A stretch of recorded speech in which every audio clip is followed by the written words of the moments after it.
Hello guys, mega love shoutout po sa inyong lahat, no? Sa buong team Kalingap dyan. Ed Sinyams, hello po sa inyo, shoutout. Pero bago tayo magsimula guys, shoutout po na sa mga lahat ng mga EDC sa Joynatics, sa Jumcar. Hello po sa inyo sa lahat ng team Kalingap, suportahan po natin. One Kalingap, one family. Pero ang reaction ko ngayon, alam niyo naman siguro pag ito ang intro ko, di ba?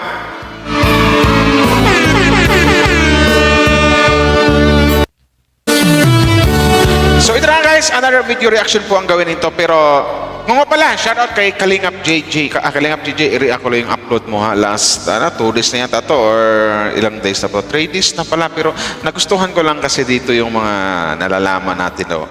Nalalaman ko dito na about tungkol to kay Ido, kay EDC. Kasi alam natin na nag-ano na si Viancy, di ba? Nasa may apartment na with other So ito guys, pero bago tayo magsimula, shoutout muna sa lahat ng mga Edsinians and please do support and subscribe Val Santos Matubang, Kalingap Rap, Atid na Vlogs at sa lahat ng mga Kalingap Reactors and Kalingap Charity Vloggers.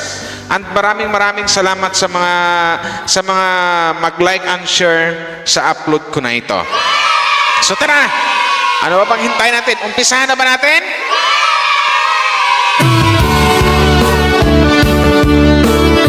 So ito guys, mayroon akong random dito na masarap i-react. Okay. Sana ba yun? Ito. Lagi. Tapos sabi nila, sumano kami. Sino nagaya? Nanay na. Sino yung nanay nila guys?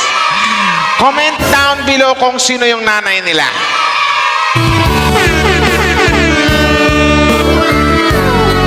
Oh, game. Nagaya ng jogging. Ano daw siya medyo nagsasabi na daw. Jogging. Hindi naman nag-chubby, di ba? Ngayon nyo lang na napansin yun. Nagtatama na ba kayo sa si hindi natama sa mata ko.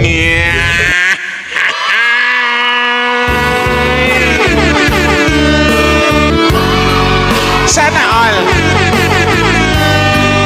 Sa bagay pagka in love naman talaga Papa Eds, talaga hindi mo mapapansin na something like na tumataba siya, pumapayat siya, wala kang mararamdaman ganon.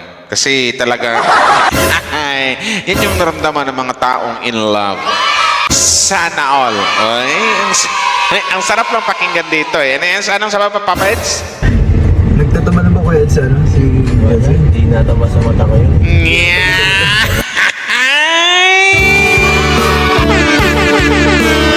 Sana all! Di ba? Sabi sa inyo? Ay, sabay, siyempre, ganoon talaga pag in love, napaka, ni Kalingap Ido, sabihin natin na, hindi nataba sa mata ko yun, hindi nataba sa paningin ko yun.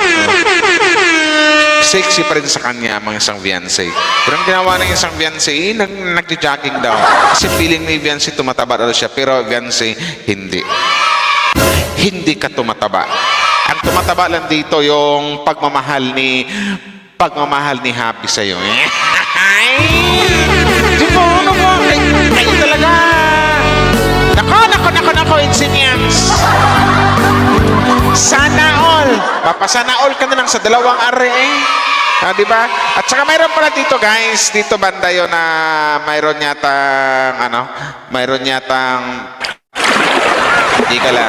yatang bulong dito. Yung matinding bulong. Kung anong bulong are. Pakinggan natin kung anong bulong to.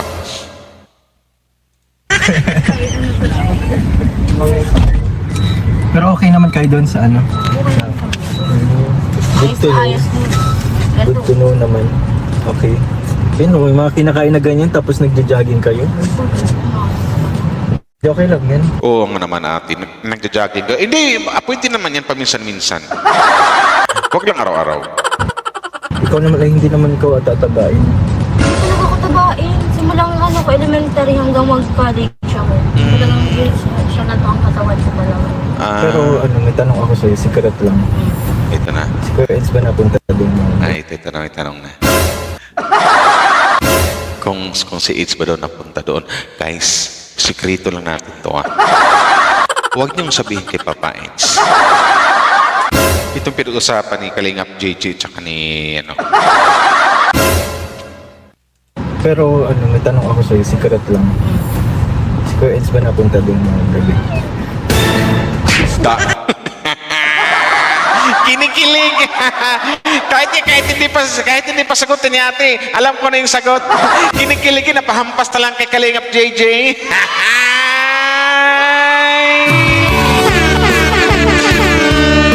Sana all! Sana yan. Wait lang. Mas maganda yung may sagot. Kayo talaga. Wala si Kuya Eds eh. Napunta doon? Napunta doon? Pa-secret lang nila. Usap.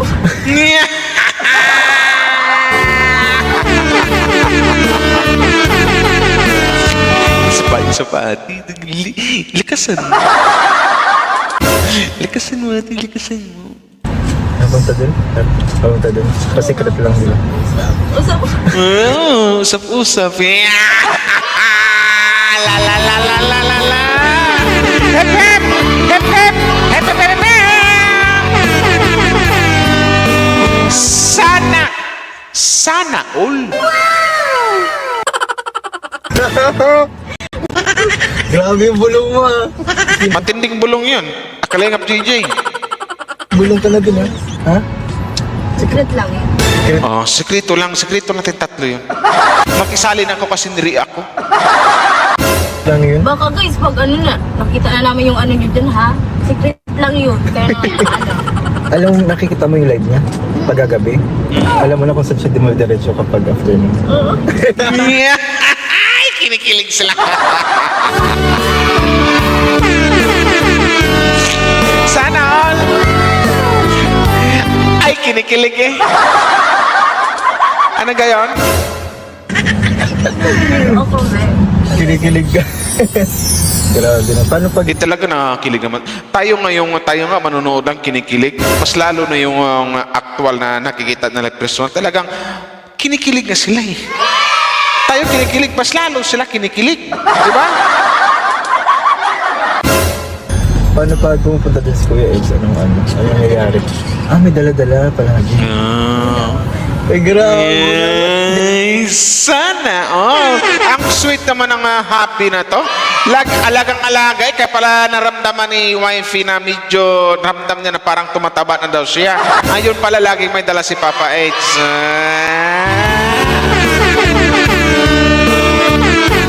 Nagmamahalan. Anong mga gawa natin? Nagmamahalan yung dalawa. Ganun talaga. Ganun pag magmahalan yung isang tao. Malayo ka man, yakang-yaka kita puntahan. O, laging may dalang pagkain, laging may dalang ulam. Di ba? Yun yung isa sa mga pinamaganda doon na mararamdaman talaga ng ano yan. Tawag nito, mararamdaman talaga ng isang babae noon, or for example, mararamdaman talaga ng isang fiancé girl, or na sabihin natin na, uy, talagang alagang-alaga ako ni Happy. Alagang-alaga ako ni Papa Eds. Talagang something like na lagi pa nagpupunta doon. Tamang usap-usap, tapos may bit-bit na ulam. Malamang hindi lang ulam yan. Yung may mga pasalubong pa ng mga ano. Siyempre, ano ba kayo? Nagmamahalan nga. Ganun yun. Kaya talaga. Di ba? Talaga yung pinapabayaan, ano? Sobrang pwede namin yung sobrang bait niya. Double purpose, may pagkain kayo tapos may pagkain din si Benzi.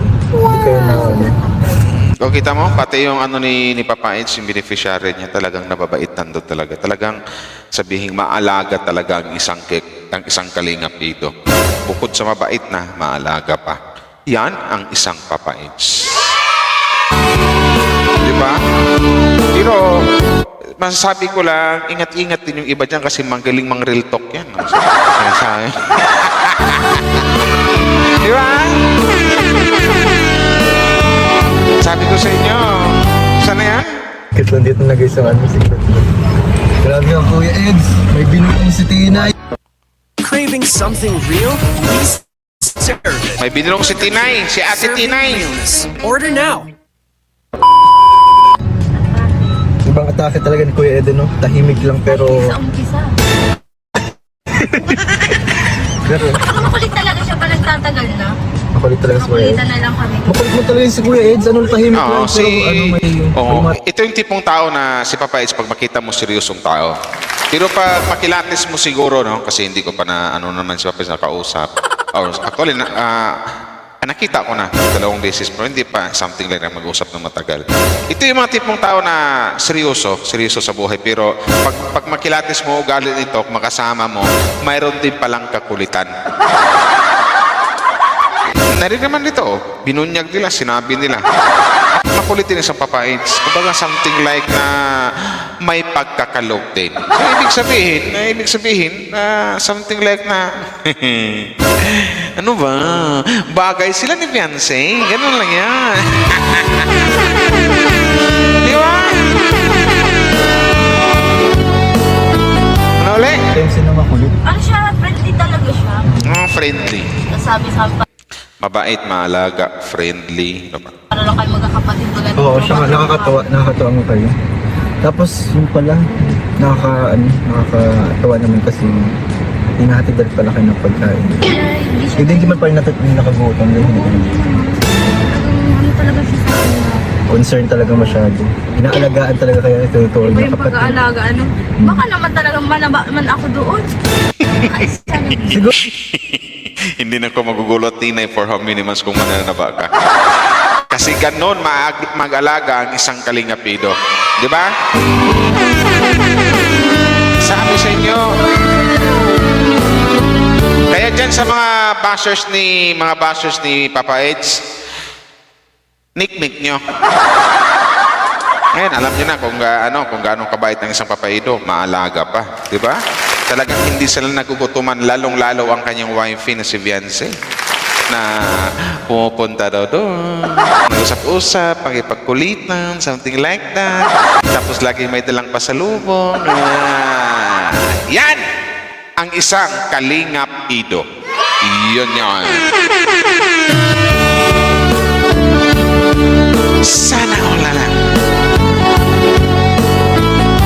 pero next month magsama ulit tayo sa scouting. Tingnan natin kung tatawa. Tignan natin. Kasi baka maging hiyang kayo sa pagkain yung kakakain nyo doon. Tapos ang haba ng tulog nyo. Oo. Grabe naman kasi yung ano nyo, routine ay. Ang ganda naman kasi yung routine nyo, pang pensyonado.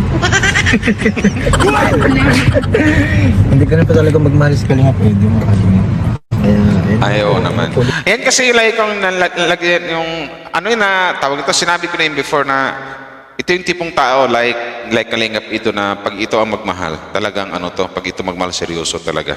Yun yan. Kaya mga ganyang klaseng tao, sigurado yan, pag yan magmahal, totoong totoo.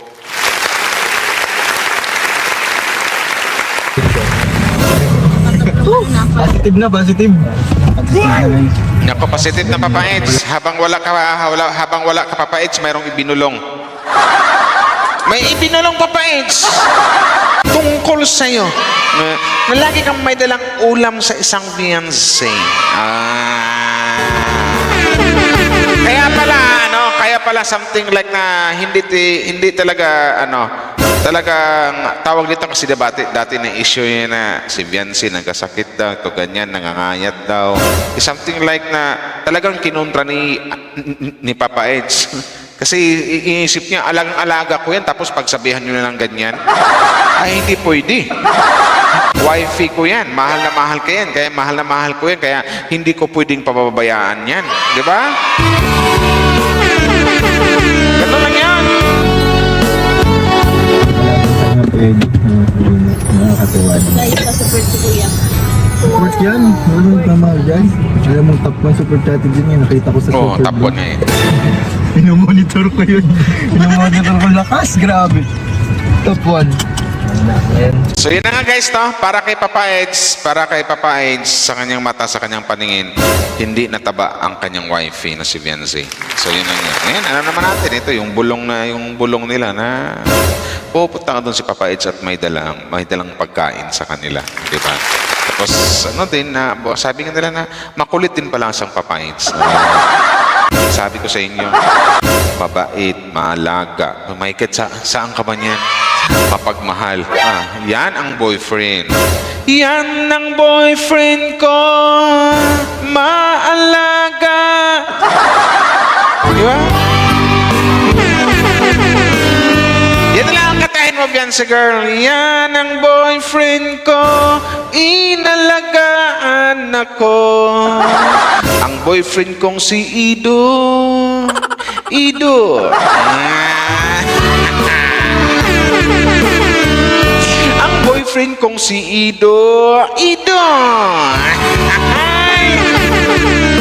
So yun lang guys, no? Nakakakilig lang itong bulong na to, itong dalawa na to, si Kalingap JJ tsaka si Tina. Shoutout sa dalawa. Kalingap JJ, pagpauman ninyo na, pagpasensyahan mo na ginamit ko ang upload video mo. Last 3 days pa naman to. Kinilig lang kasi ko dito sa dito sa part na to tapos yung nalaman ko na about na nagpupunta nga doon si si Papa Age sa kanyang wifey na si Beyonce. So it means to na talagang alagang-alaga ng isang Papa Age si Beyonce. Although hindi lang si Beyonce, pati sila Tina damay nila, kumbaga yung nila beneficiary nila. So ito na. Salamat guys! Hanggang dito na lang siguro. Thank you very much sa mga nag-like and share, sa lahat ng mga idsinyan. Shoutout po! Wow Life TV. Maraming salamat po sa support. Shoutout Team Kalingap!